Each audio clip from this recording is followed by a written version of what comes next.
Men are the head of the woman. Man is to be above, and a woman is to be beneath. We've heard it all before, and as women, as Hebrew women, we have lived it.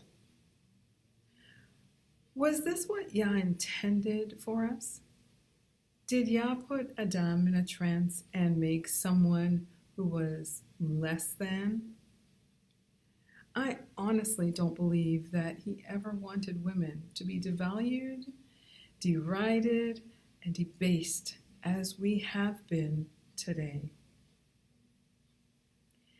This is what I believe to be a faulty notion in our community, that we are supposed to be beneath.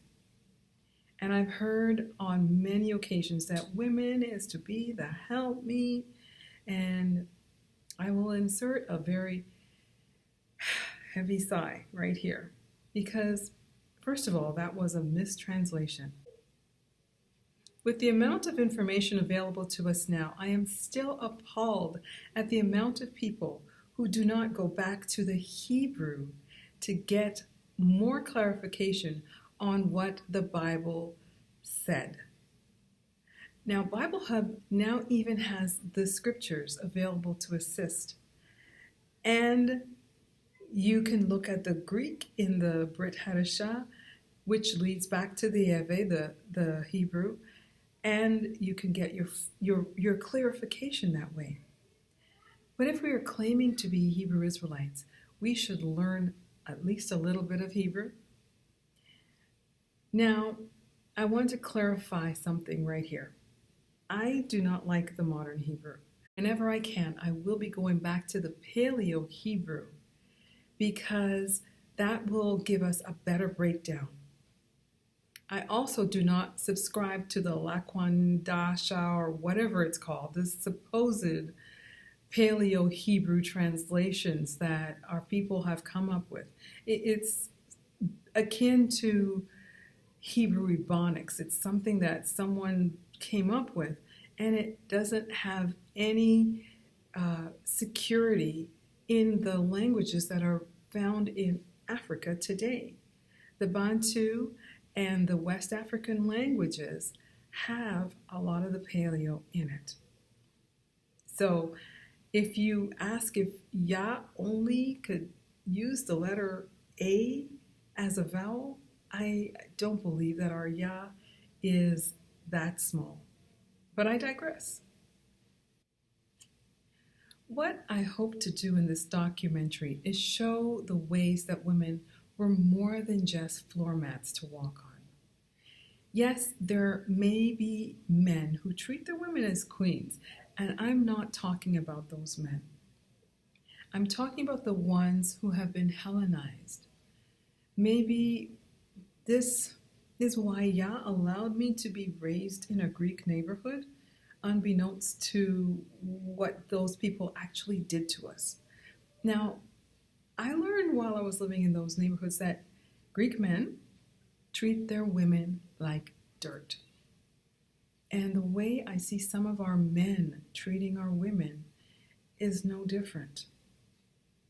I want you to deposit these quotes deep into your psyche, and they are: the Bible has no problem with portraying women of exceptional strength and audacity. Again, the Bible sees no problem with portraying women of exceptional strength and audacity. And that quote is by Akweti Ama.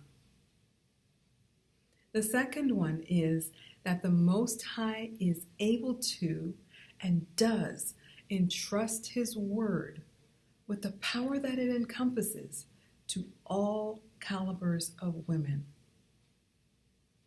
Now, these are some powerful statements, and we're going to prove that Yah does this throughout the Bible. And if He did that in the past, He most certainly can do it again. We as a people have to repent for going the wrong way. We will examine a few concepts that are Hebrew, or Erverh, as I'd like to say, our women were under and shine a light on the holes that may be present in our thinking today. The first concept is one that is known. Women are helpmeets. And as I said before, this is faulty. The best translation that I've seen thus far is found in the scriptures. And it goes like this. And Yah Elohim said, "It is not good for the man to be alone. I am going to make a helper for him as his counterpart." And that's found in Genesis chapter 2, verse 18. Genesis or Bereshit. Now, I don't mind being called a counterpart. It kind of gives the essence to being his opposite. But that is still not the full translation. The Hebrew has it as the words ezer kenegdo, or azar. Azar is the same root as the word Azariah or Azariah, as we say in the English. And it's an interesting phrase. Ezer or Azar means help, but it's not the kind of help that is come and help me make dinner when I come home from work, like it better be done kind of help.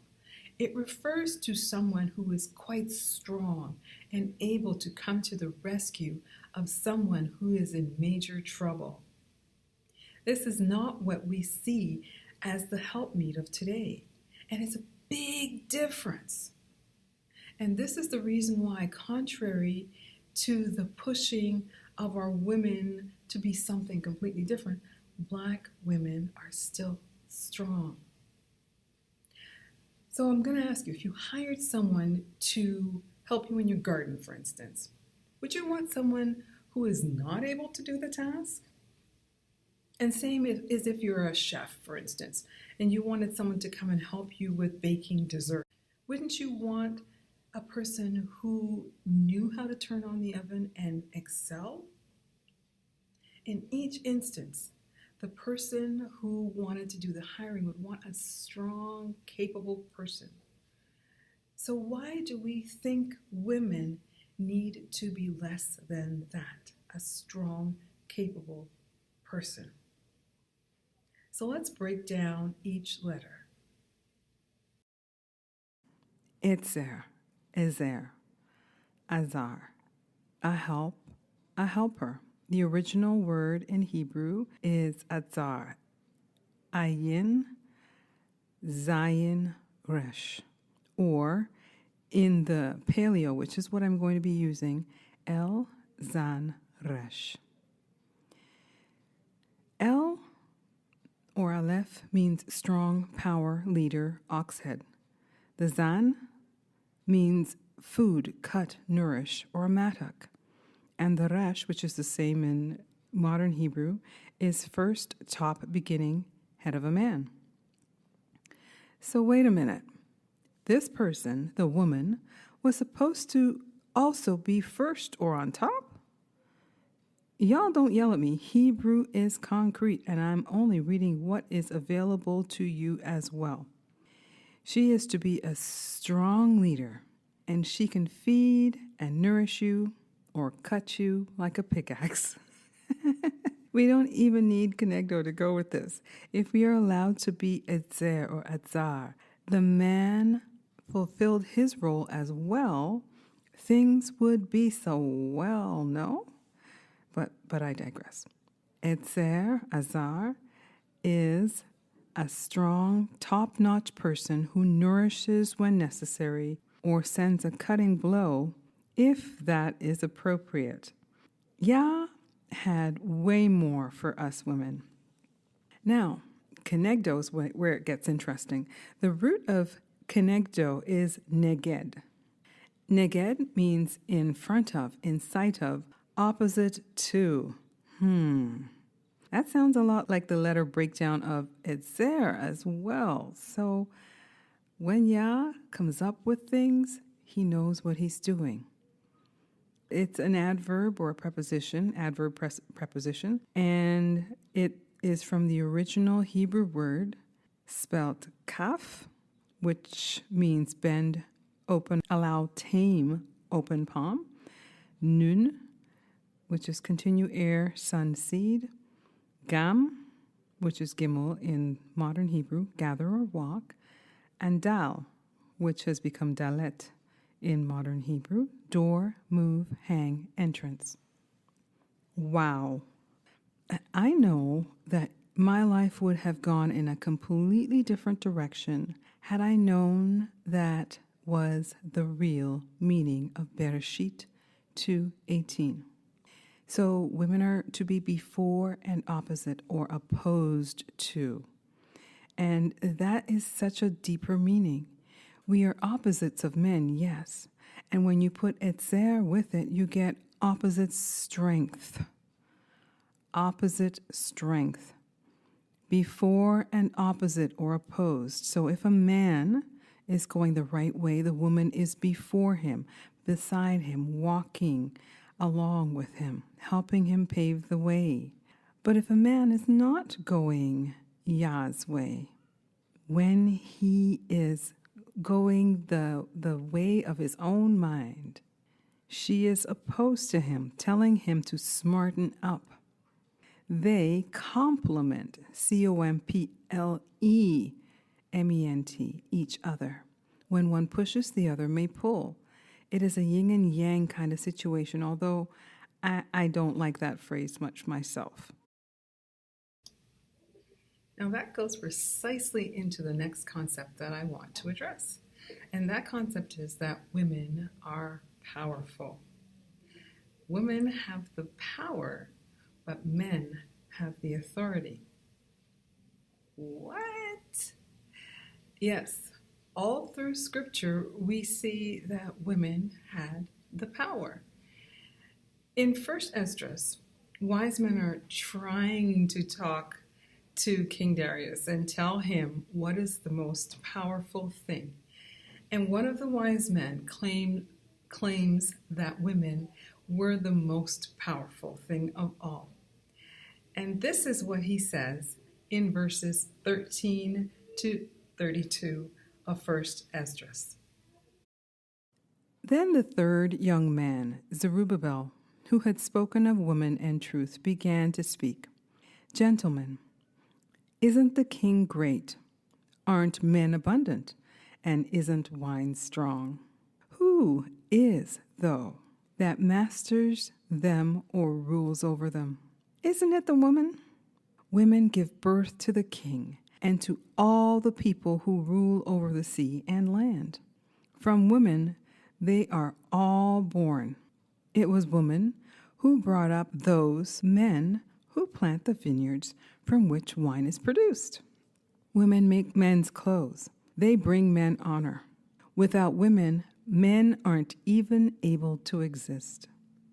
If men gather gold and silver or any valuable thing and then see a desirable and beautiful woman, they forget everything to gaze at her. With mouths wide open, they stare at her. All choose her over gold, silver, or any other valuable thing. A man leaves his own father who raised him and his own country and clings to his own wife. With his wife he departs this life with no memory of his father or mother or country. Therefore, surely you must recognize that women rule over you. Don't you work and labor, yet you bring everything and give it to the woman? A man takes his sword, goes out to travel abroad to raid, steal, and sail the seas and rivers. He faces lions.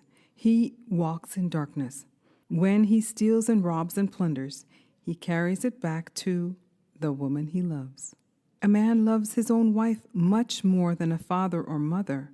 Many men have lost their heads over women and have become slaves on account of them. Many have perished, stumbled, or sinned because of women. Now, don't you believe me? Isn't the king great in his authority? Don't all countries fear to touch him? I once saw the king and Apame, his mistress, the daughter of the eminent Bardacus, sitting by his right side. She took the crown from the king's head and put it on her own head. and slapped the king with her left hand. At this, the king would stare at her with his mouth wide open. If she smiles at him, he laughs. But if she should get angry with him, he humors her so that she may be reconciled to him. Gentlemen, aren't women powerful since they can do such things? I absolutely love this passage. It is in Esdras, second Esdras, right?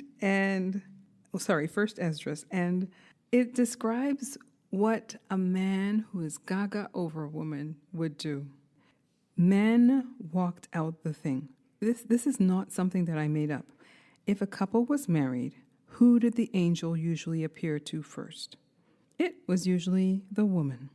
And Yah had no problem giving them instructions either.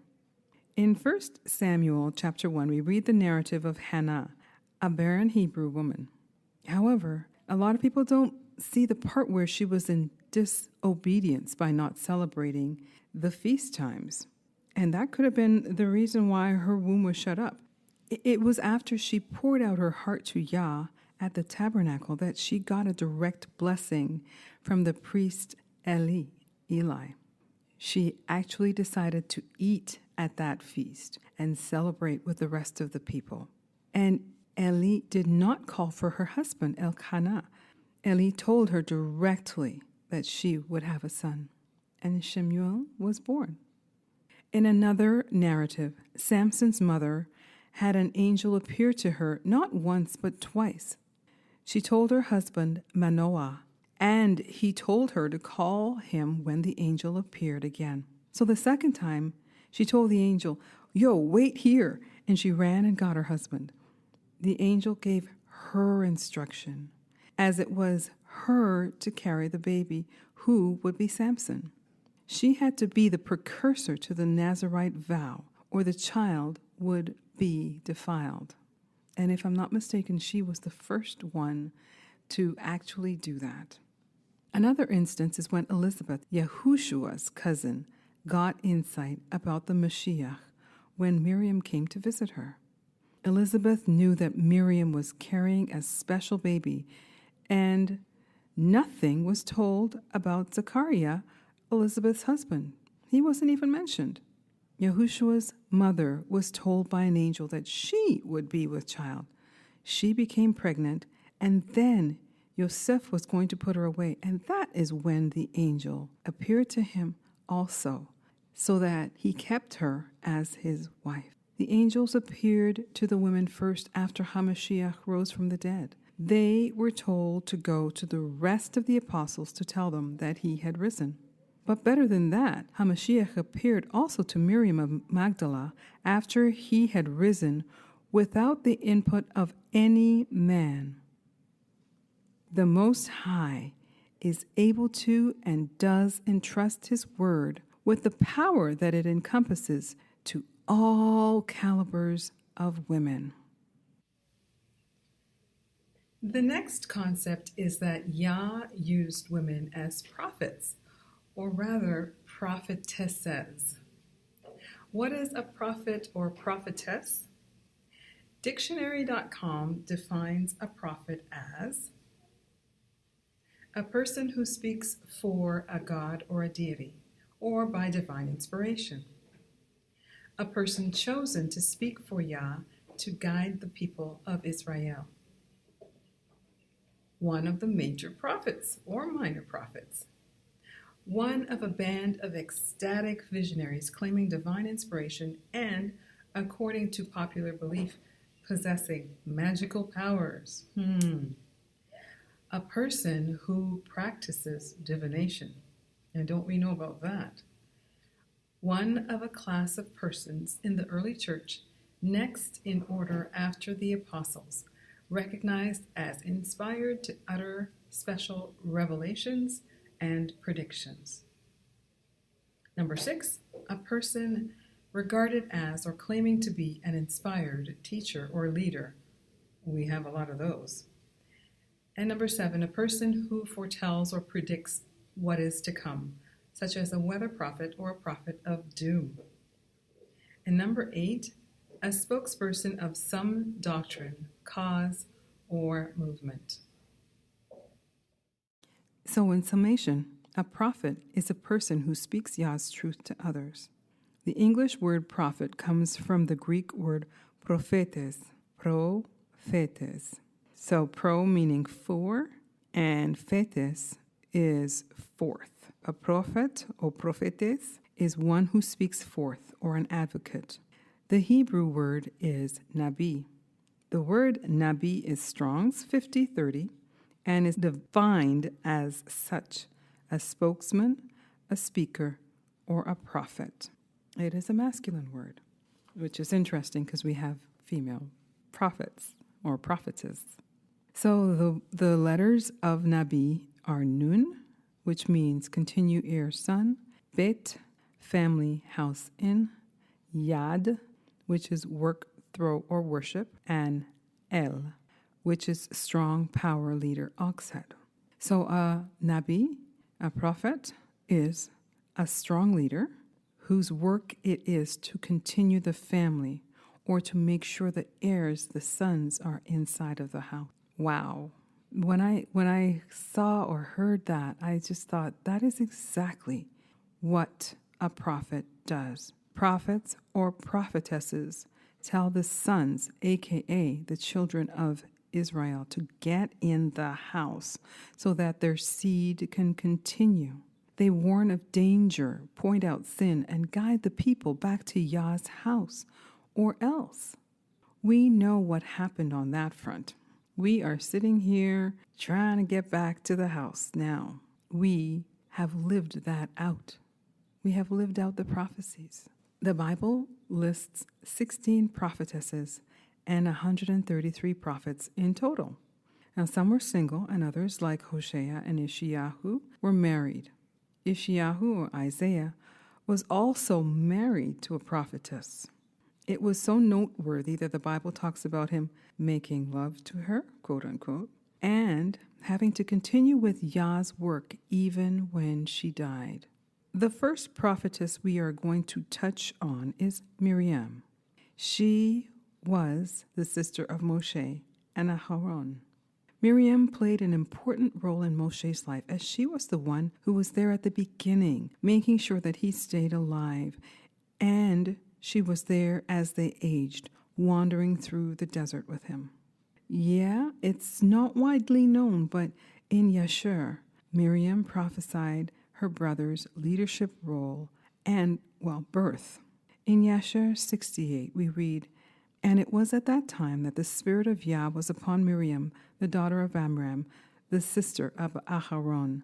And she went forth and prophesied about the house, saying, Behold, a son will be born unto us from my father and mother this time, and he will save Israel from the hands of Egypt. And when Amram heard the words of his daughter, he went and took his wife back to the house, after he had driven her away. At the time Pharaoh ordered every male of the house of Jacob to be thrown into the water." Miriam had to be a young girl at this time, yet she was used by Yah to prophesy the future of her people. Again, this account is not found in the Tanakh, but Yashur is referenced 3 times in the Bible. However, this is a neat thing that I realized and I saw. It is interesting to note that in the movie The Prince of Egypt, Miriam tells young Moshe this same thing. This is further proof that the synagogue of Hashatan knows our books, even if we don't. Next in line is Deborah. Now, this amazing lady was also a judge. Her story is found in Judges chapter 4 and also chapter 5.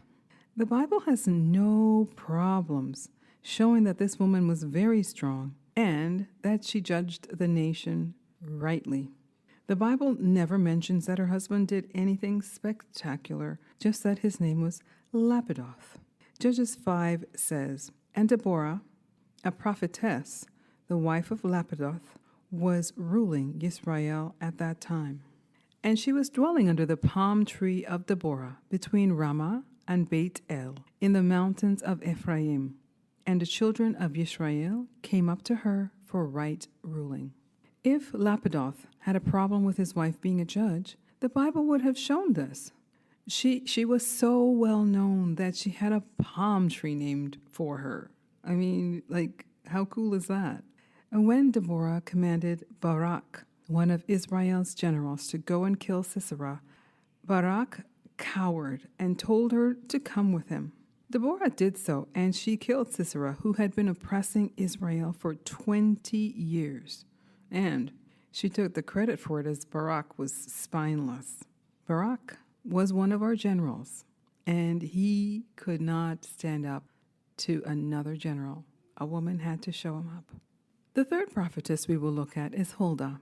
When Yoshaiah, or Yoshia, became king at a very young age, I might add, he discovered the book of the law. Reading through it, he realized that his people were very far from Yah, and rather than wing it, he asked the advice of his counselors. They, in turn, told him about a prophetess named Huldah. Now, these men went to look for her for guidance, but she wasn't living in a great area. She was in the second quarter of Jerusalem, which was like living in the Bronx or Compton or any other ghetto part of town, for instance. However, the prophetess Huldah addressed the delegation with a word from Yah.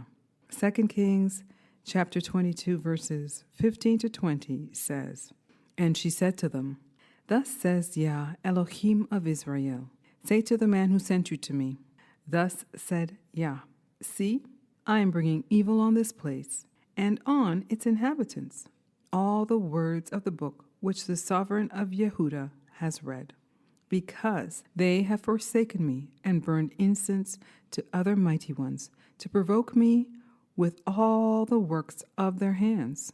And so my wrath shall be kindled against this place and not be quenched.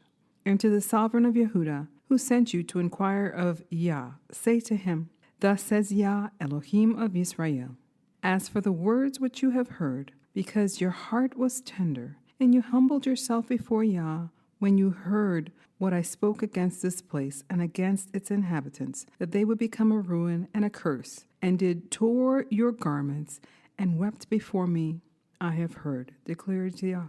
Therefore, see, I am gathering you to your fathers, and you shall be gathered to your grave in peace, so that your eyes do not see all the evil I am bringing in this place. And they brought the word to the sovereign. The Israelites, or rather the Yehudim, had wandered far from Yah. As a result, Yoshia's reign started out with Yah leading his decisions. Huldah was of such importance to the children of Israel that they made a huge gate in the second temple, and they called the gate the Huldah Gate, which they have found some relics for. I think that's so cool. And this prophetess had to be held in high esteem to garner that honor. So there's one final prophetess that I will be looking at, but she is also a woman that carries other titles. I will save her for last. In the Bible, prophets had both a teaching and a revelatory role, declaring Yah's truth on contemporary issues while also revealing details about the future. Yeshua's ministry, for instance, touched on both the present and the future. In Isaiah 1, he preached boldly against the corruption that was happening in his time. However, he also presented grand visions of the future of the nation and the children of Israel. And I'm sure some of those things made him exceptionally sad because he could see the future, which was our present. The next concept I would like to look at is that of a Mori. Yes, we were also mores. I've heard people use the word mora, but whenever I look that up, I find the definition for the word meaning bitter. So I will stick with more.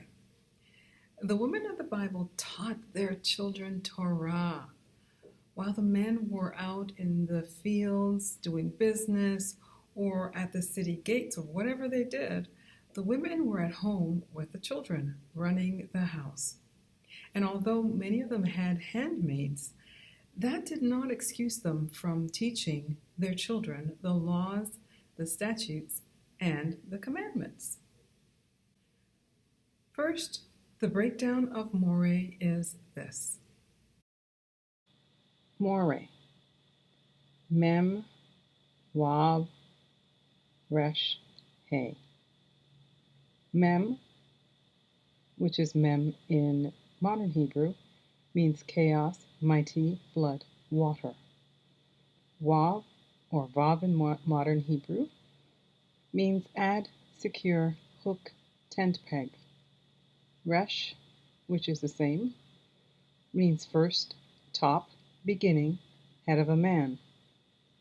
And He means look, reveal, breath. Amore is someone who is at the top again, at the beginning. We have a lot of our meanings that have someone being at the top. Amore is a leader who secures things that were chaotic into something that is revealed or something that we can look at. What a neat concept. Someone who's a leader at the top, who secures things that were chaotic and makes it into something revealed or something that we can look at. Women had far greater roles than being someone's footstool people. They were the ones who could make or break a child. They were the main teachers. The family depended on them to move forward as a unit. Let's look at a few places where this concept is found. Of course, the obvious is Proverbs, starting with chapter 1, verse 8. We read, "My son, heed the discipline of your father, and do not forsake the Torah of your mother." Hello, that said Torah of your mother. Mothers taught their children the law. Here's another verse to help shed some light on this. In chapter 6, verse 20 of Proverbs, we read, "My son, watch over your father's command, and do not forsake the Torah of your mother." Again, it says Torah of your mother. I sense a pattern here. All right. So the last verse is chapter 17, verse 25. And it says, "A foolish son is a grief to his father, and bitterness to her who bore him." Now, this verse does not say that the son was taught by the mother. What it does imply here is that the mother is bitter about giving birth to a son that did not take in instruction. He did not take instruction into his psyche, into his mind, or he would not be considered a foolish son. Very interesting. The ancient Hebrew women taught their children Torah. They were the first teachers. They were the ones who made sure that there was good ingrained into their children. If the mothers were wicked, they also passed this on to their children. This is a harsh thing to say, but it happened over and over in Scripture. Women were moreh to their children. Now I'm going to present the next concept, and it is a beautiful one, but not widely known. This concept was something that our ancient women were privy to, and we're here struggling to be heard as modern Hebrew women. This is the concept of the Queen Mother. And no, it's not the mother of the Queen as the British models show us today. We need to leave Europe and leave the Greco-Roman mindset, Ms. Bacha. The Greco-Roman thinking has devastated our community. We need to go deeper. We need to go to the ancient Erverh, the ancient Hebrew territory and mindset. The Queen Mother was the mother of the king. The term in Hebrew, Erverh, is Gabira, Gabira. And this translates to a female ruler and or the mother of a king, and even a mistress. But not a side chick as we are talking about in our modern day. This is the mother of a large house. So even though we don't want to think in terms of this, think like a big plantation, and the woman who was at the top or the head was the mistress of the house. So that is the word we're looking at today. And another word for the mother of the king is Malkitha. Malkitha. And Gabira is Strong's Concordance 1377. So let's break this word down. The first letter is Gam, or Gimel, and it means gather or walk. Then Beit, family, house, inn. Yad, or Yud, work, throw, worship is the meaning of that. Then Resh means first, top, beginning, head of a man. And then Hey, which means look, reveal, breath. And I just think that the letter Hey is always so cool because that's what a lot of us say as people of color. Hey, and that's basically what it means. Hey, look. Okay, I'm just being silly there. This woman was at the top, the beginning. Her work, otherwise known as her worship, was to gather information, reveal by looking, for the benefit of her family or her house. Basically, she was to be the king's eyes and informant. She was to be the king's eyes and informant. Ancient Israel was a society where men had multiple wives. And I'm not going to get into whether or not that was Yah's perfect plan with so many views. It's just not the place to do that.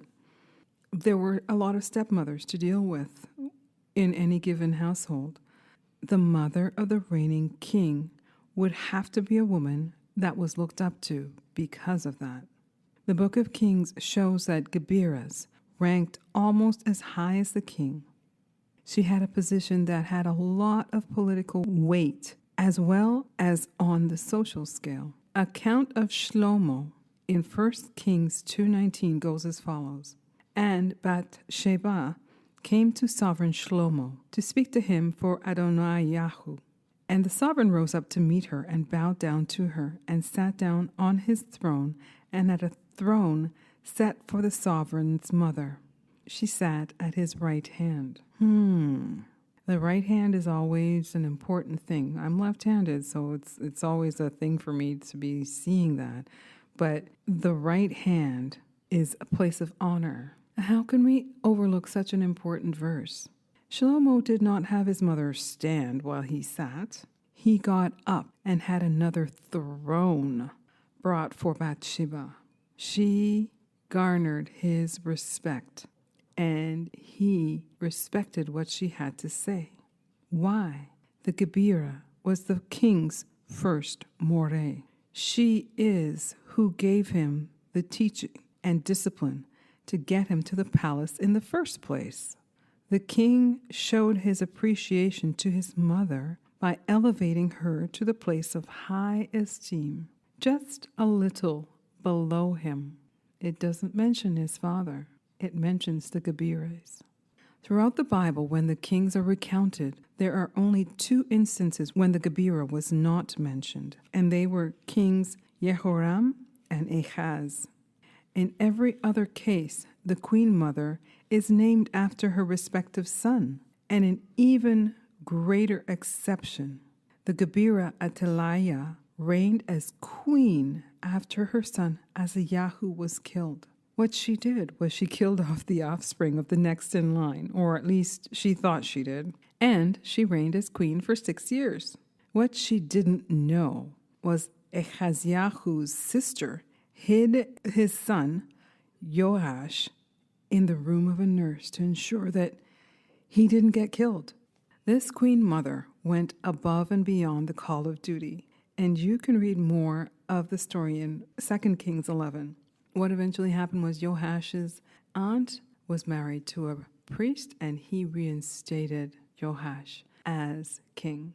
If the Gebirah was not an important person, she would not have been sought out when a war broke out, for instance, but she always was. Evidence of this was when Nebuchadnezzar took King Jehoiakim captive.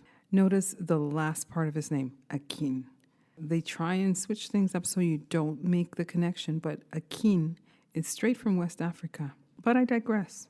So let's look at 2 Kings chapter 24, verse 15, and it says, "And he exiled Jehoiakim to Babel, and the sovereign's mother, and the sovereign's wives, and his eunuchs, and the leading men of the land he exiled from Jerusalem to Babel." If this woman was not important, she would have been left behind. However, she was right up there with the king, his wives, and the leading men of the land. Today, we can see evidence of our ancient traditions in countries such as Nigeria and Ghana. There, queen mothers, Gebirahs, are people of high esteem. They garner so much honor that the whole country is affected when something happens to one of them. Here are a few Gebirahs in the Bible. Naamah, the Ammonitess, the mother of Rehoboam.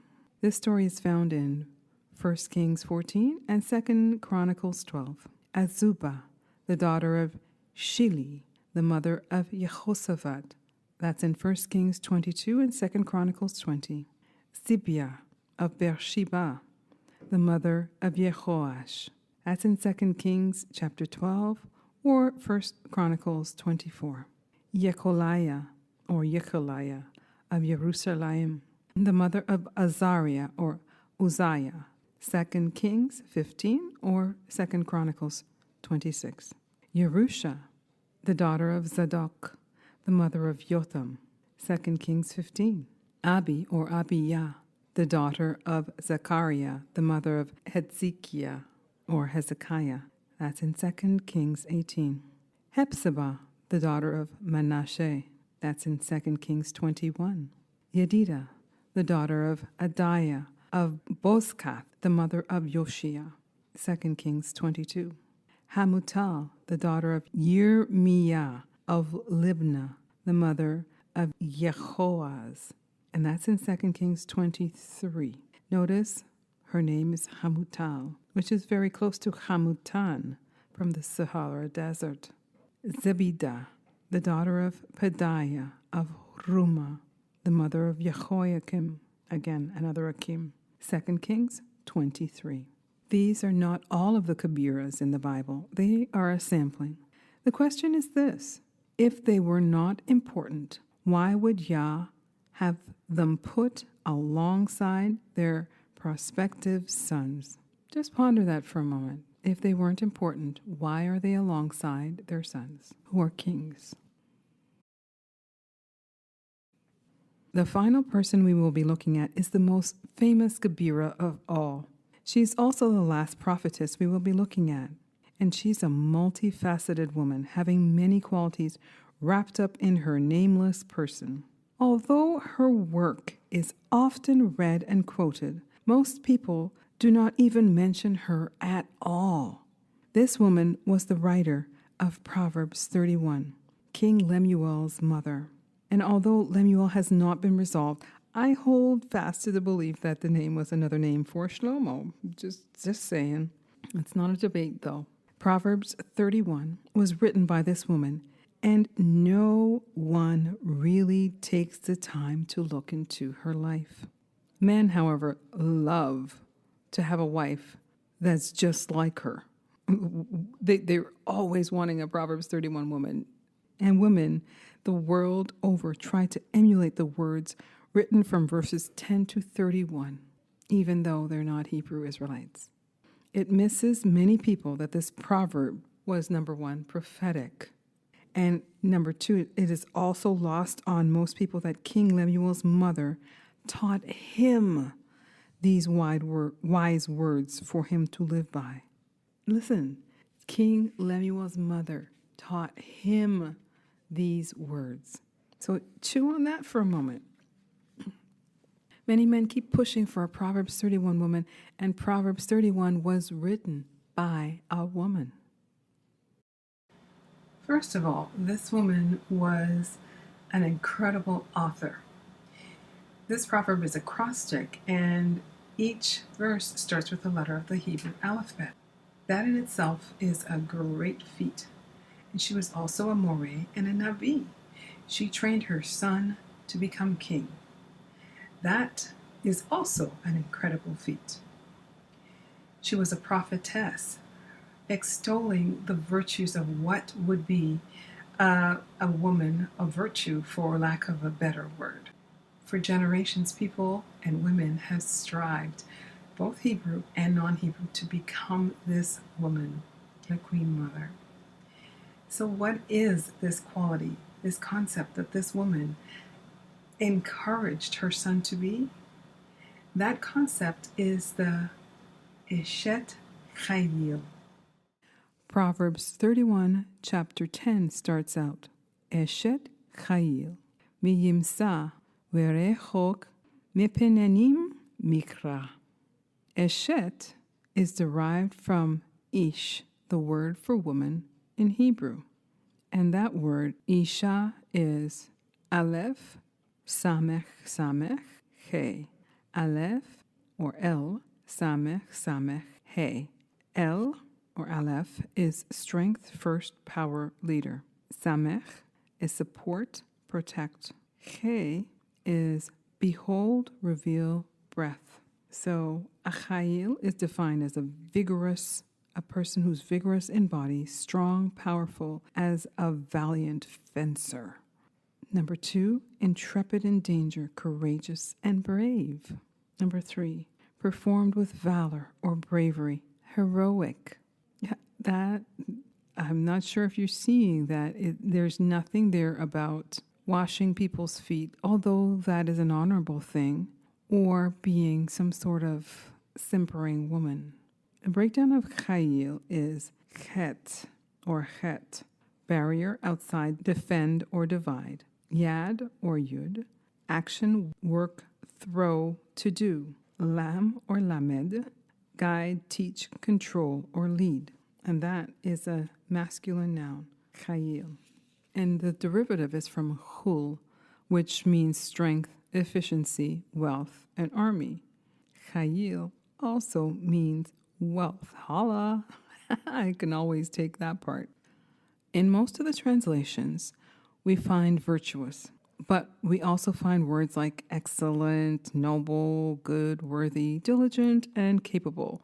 I looked at everything from the Living Translation to the American Standard to Holman.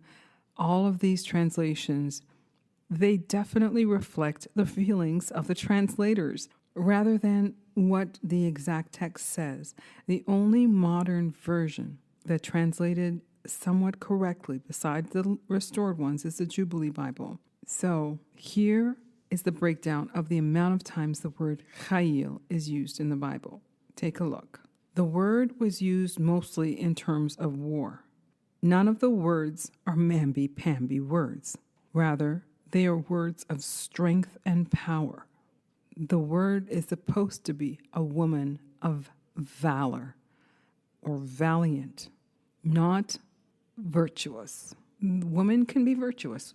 That's not saying that women can be virtuous, but what we are supposed to be is woman of valor. But we're supposed to be strong. We're supposed to be brave. If you read Proverbs 31, verses 10 to the end, you will see that none of the words that are used to describe this woman are small or simpering or quiet. This woman is there, doing, acting, not just sitting and laying down. Here are some of the women in the Bible who are valiant. This is not an exhaustive list. This is just a sampling. The first ones are 2. They're a pair, and it's Shiphrah and Puah.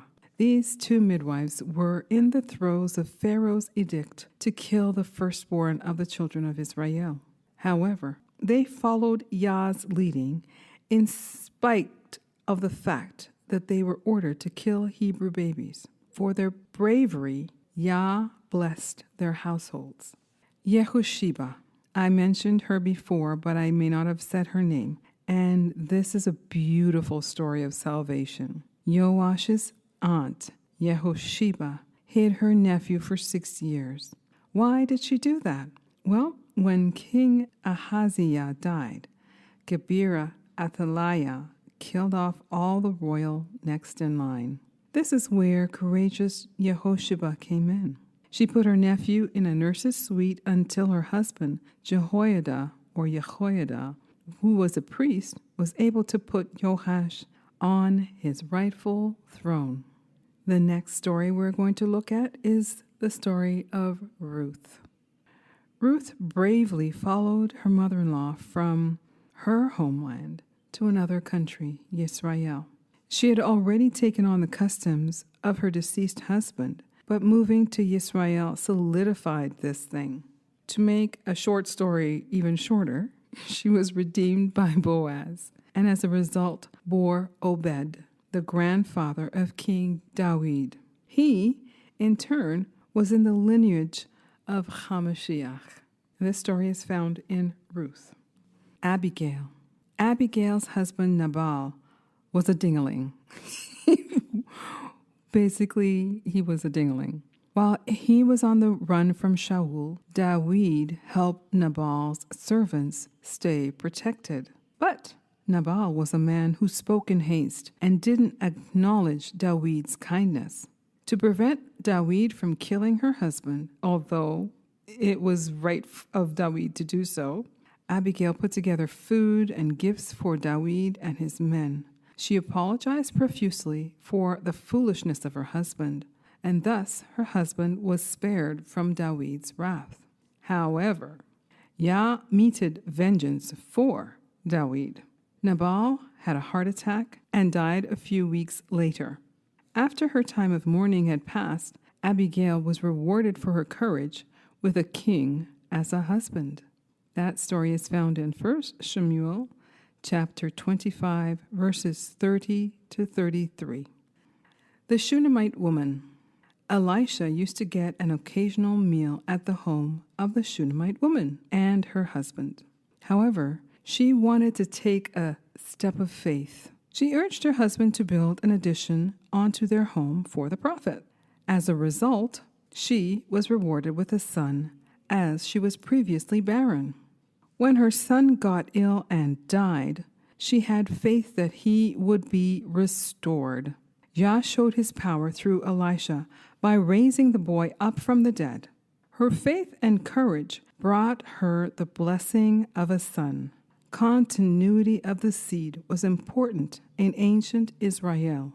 2 Kings chapter 4, verses 9 to 10 is where you find that story. Hadassah, otherwise known as Esther. Esther, like I said, more correctly known as Hadassah, was chosen to be queen to a man that was not our people. But Yah used her in a good way.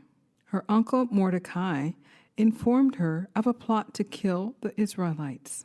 She, in turn, demanded that the nation band together, fast, and pray.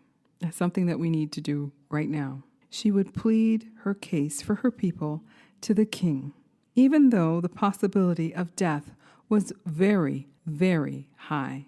Because of Hadassah's courage, our people and our nation was saved from sure destruction. This story can be found in Esther chapter 4, verse 15 to 16. And don't forget the rest of Esther in the Apocrypha. Rahab.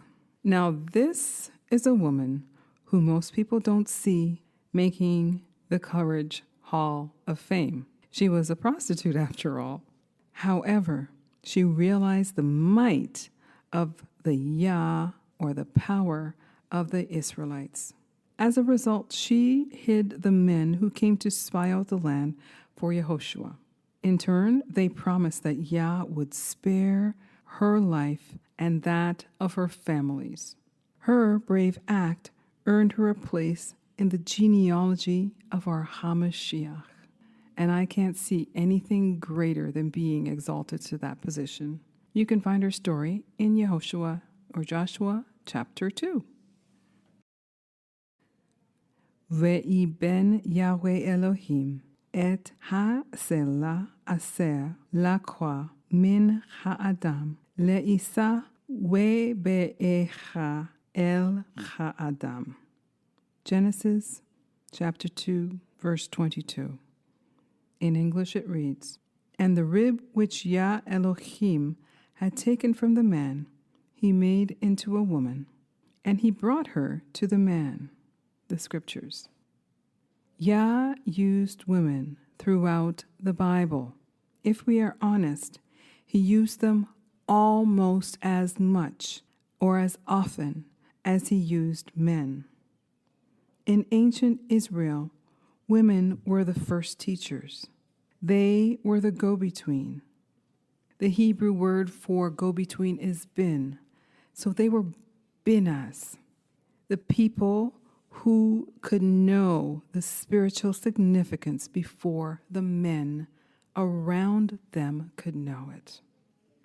Bin in Hebrew means to discern, and that is spelt Bet Yud Nun. Bin.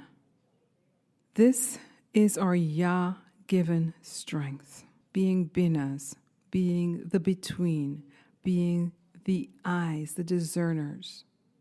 I'll give you my own example. In my former marriage, I would see things, situations, outcomes. I would see them.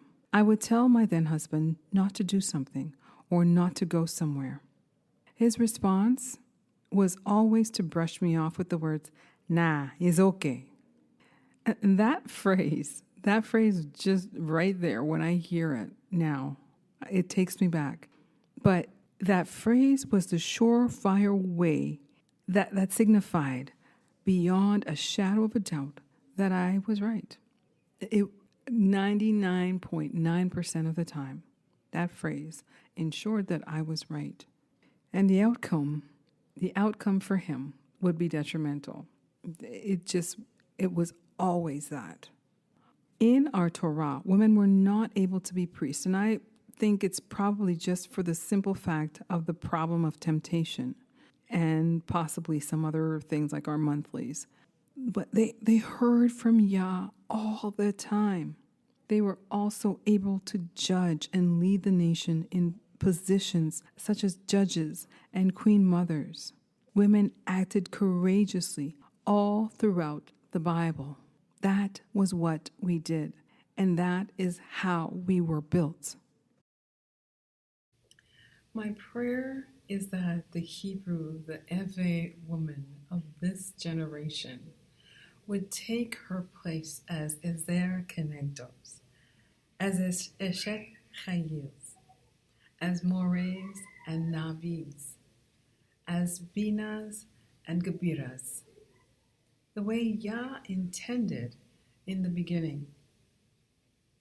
The Most High is able to entrust His word with the power that it encompasses to all calibers of women. I'm going to read Yirmiyahu, chapter 6, verse 17 to 21. Thus says Yahuwah of hosts, discern and call for the mourning women that they come, and send for the wise women that they come.